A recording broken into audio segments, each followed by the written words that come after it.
اللہ دی قسم میں چاہ کے ہنا نہ میں دنیا کو ڈرنا ڈرنے والا پتر ہی نہیں ڈرایا تو میں اپنے رشتے داروں کو ڈر نہیں آیا۔ ایسی جنگ ہونی ہے الملحمۃ العظمیٰ، جس کو کہ میں بھی آپ کے گواہی پیش کر دوں گا، جسے کہا گیا ہے دی لاسٹ کروسیڈ۔ بش نے بھی کروسیڈ کا لفظ بول دیا تھا، پھر واپس لیا اس نے۔ نکل جاتی ہے جس کے منہ سے سچی بات مستی میں، فقیہ مصلحت بھی سے اور ہندے بادہ خار اچھا، کروسیڈ کہہ کر پھر واپس لیا۔ یہ کروسیڈ، اس کے اوپر جس قدر نقصان ہونا ہے عربوں کا، گریٹر اسرائیل بنے گا، یہ عراق، شام، اردن، سعودی عرب کا کچھ شمالی علاقہ، ترکی کا جنوبی علاقہ، مصر کا صحرائے سینا، اور اس کے ساتھ ہی جو بہترین اس کا زرخیز ترین علاقہ ڈیلٹا آف نائل، یہ سب یہودیوں کے قبضے میں جائیں گے۔ اس کو حدیث میں کہا گیا الملحمۃ العظمیٰ۔ عیسائی 80 علم لے کر اے مسلمانوں تم پر حملہ آور ہوں گے، اور ہر علم کے نیچے 12,000 فوج ہوگی، 9.5 لاکھ فوج۔ یہ نیٹو کی تیاری کس کے لیے ہو رہی ہے؟ جب USSR کا خاتمہ ہوا تو پوچھا گیا تھا نیٹو چیف سے، اب کس لیے؟ تمہارا وہ دشمن تو ختم ہو گیا، اب ہمیں اسلامک فنڈامنٹلزم سے نمٹنا ہے۔ وہ جانتے ہیں خطرہ یہی ہے، اب اسلام ابھر سکتا ہے، مسلمانوں کے سینوں کے اندر وہ آگ ہے، اوپر خاکستر آ گیا ہے، تم پہ اٹھانا بیٹھنا، یہ اندر تو انگارہ ہے، اوپر سے راکھ ہے، اس سے دھوکہ نہ کھا جانا ان کے دلوں کے اندر۔ اور بش نے کہا تھا مسلمان چاہتے ہیں کہ ہسپانیہ سے لے کر انڈونیشیا تک نظام خلافت قائم کریں، اور میں حیران ہوا تھا کہ اس کمبخت کو ہسپانیہ کا خیال کیسے آ گیا؟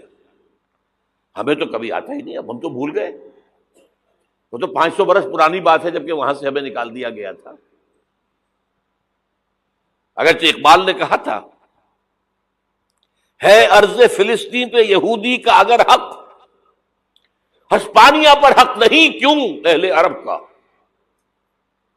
ہسپانیہ میں تو 800 سال حکومت کی مسلمانوں نے، اور ابھی 500 برس ہی گزرے ہیں نا۔ یہودی تو ارض مقدس سے 2000 سال نکالے گئے، انہیں لا کے آباد کیا گیا، عربوں کے سینے میں خنجر بھونک دیا گیا۔ وہ چھوٹا سا ملک جو چاہتا کرتا، کوئی پوچھنے والا نہیں۔ امریکہ جیسے اپنے بیٹے کی حفاظت کرے ویسے کرتا ہے اس کی۔ اور حضور نے فرمایا ہے وہ جنگ جب ہوگی تو ایک باپ کے اگر 100 بیٹے ہوں گے تو 99 ختم ہو جائیں گے، ایک بچے گا۔ یہ حدیث ہے، حدیث ہے صحیح۔ اور آپ نے فرمایا ویل للعرب من شر قد اقترب، عربوں کے لیے ہلاکت ہے، عربوں کے لیے بربادی ہے اس شر سے جو قریب آ چکی ہے۔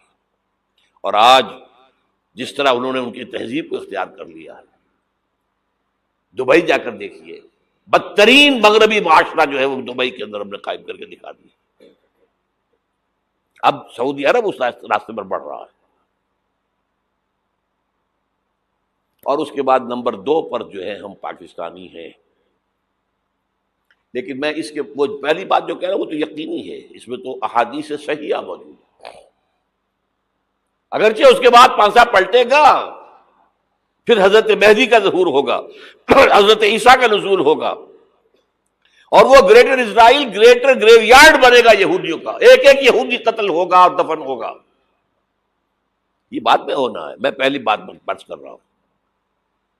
وہ پانسا پلٹے گا جب پلٹے گا، ابھی جو سامنے ہے وہ کیا ہے؟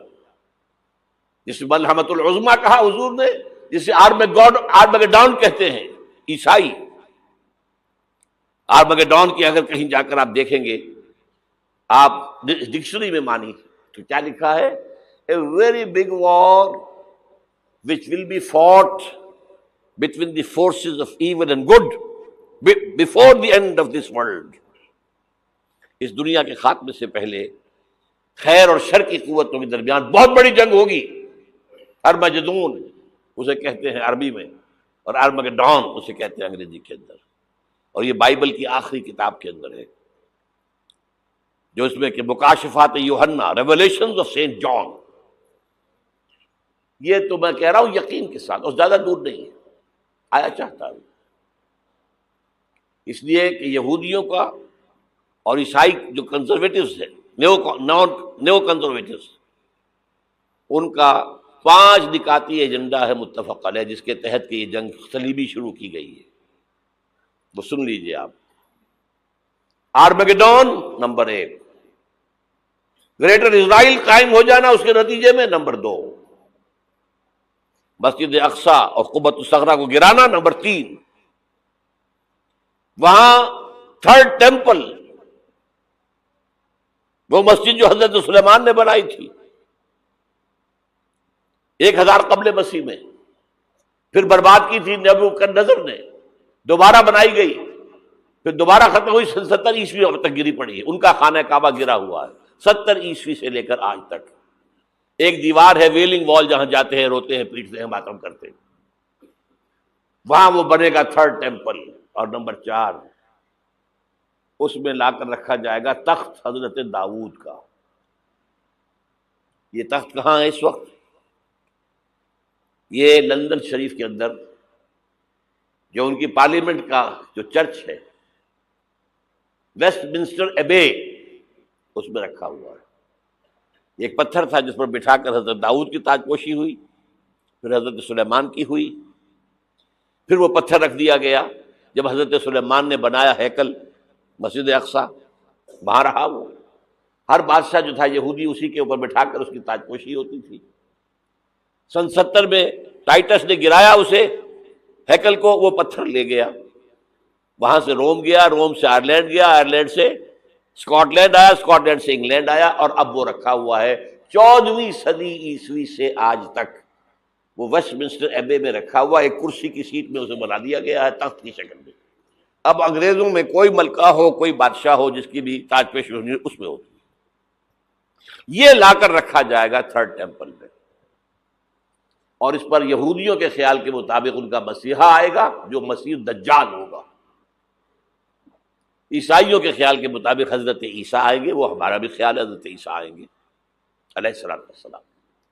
بہرحال یہ تو بات کی باتیں ہیں نا. اس وقت جو میں عرض کر رہا ہوں، عربوں پر بہت بڑا عذاب، اور پاکستان کا معاملہ البتہ یہ ہے، میں یقین سے نہیں کہہ سکتا. ہینگنگ ان دی بیلنس، ہو سکتا ہے اللہ تعالی ہم پر رحم فرمائے، ہو سکتا ہے، اگرچہ اس کی کچھ شرائط ہوں گی. چمن کے مالک اگر بنا لیں موافق اپنا شعار، اب بھی چمن میں آ سکتی ہے پلٹ کر چمن سے روٹھی بہار، اب بھی ہو سکتی ہے. اور یہ بھی ہو سکتا ہے کہ اللہ تعالیٰ نے معجزانہ طور پر ہمیں ملک دیا، ہم نے اللہ سے بدعہدی کی، وعدہ خلافی کی، غداری کی، لہذا سزا دی جائے اور ہم سے یہ ملک چھین لیا جائے. It's just possible. دور نہ سمجھے اسے، انہونی بات نہ سمجھے. جو گھیراؤ ہو رہا ہے آپ کے مغرب میں نیٹو فورسز اور مشرق میں بھارتی فورسز گدھوں کی طرح بیٹھے ہوئے انتظار کر رہے ہیں پاکستان اور ڈسٹیبلائز ہو جائے، یہاں اور بدامنی ہو جائے. اب لاہور میں پھر آج دھماکے ہو گئے ہیں. 2 دن پہلے کا دھماکہ میں سہ کے آیا ہوا ہوں، آپ کے سامنے بیٹھا ہوں. وہ جانیں بچی ہیں جو ہماری اکیڈمی کا حشر ہوا، میں آپ کو نہیں بتا سکتا. یہ سارا کیوں ہو رہا ہے؟ تاکہ یہاں بدامنی ہو جائے اور ہمیں جواز مل جائے.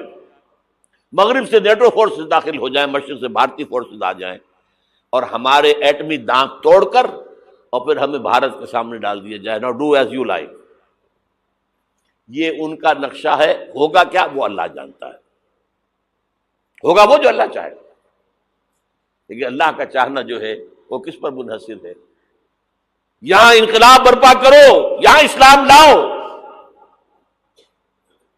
اگر دھندوں میں لگے رہو گے تو وہ خود بخود نہیں آ جائے گا انقلاب. صحابہ نے جانیں دی تھی، کتنی تکلیفیں اٹھائی تھی. 12 برس تک مکی دور کے اندر با نشہ درویشی در ساز و دمادم زن، جو پختہ شبی خدرا بر سلطنت جم زن.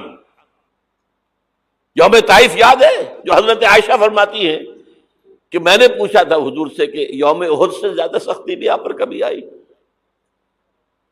یوم احد پر کیا ہوا تھا؟ تلوار کا وار پڑا تھا آپ کے چہرہ مبارک، یہ جو رخسار کی ہڈی ہے اس کے اندر وار گیا ہے، اوپر خود کی 2 کڑیاں تھیں وہ اس میں گھس گئیں، 2 دندان مبارک شہید ہوئے۔ وہ خود کی کڑیاں ایک صحابی نے اپنے دانتوں سے پکڑ کے کھینچنے کی کوشش کی، دانت نکل گئے، وہ نہیں نکلی، کیا جتن کر کے نکالی گئی ہوگی تو خون کا فوارہ آیا، اتنا خون گیا ہے کہ آپ بے ہوش ہو گئے، گر گئے، اور مشہور یہ ہو گیا کہ آپ کا تو انتقال ہو گیا، شہادت ہو گئی۔ یہ سیرت کبھی پڑھی ہے؟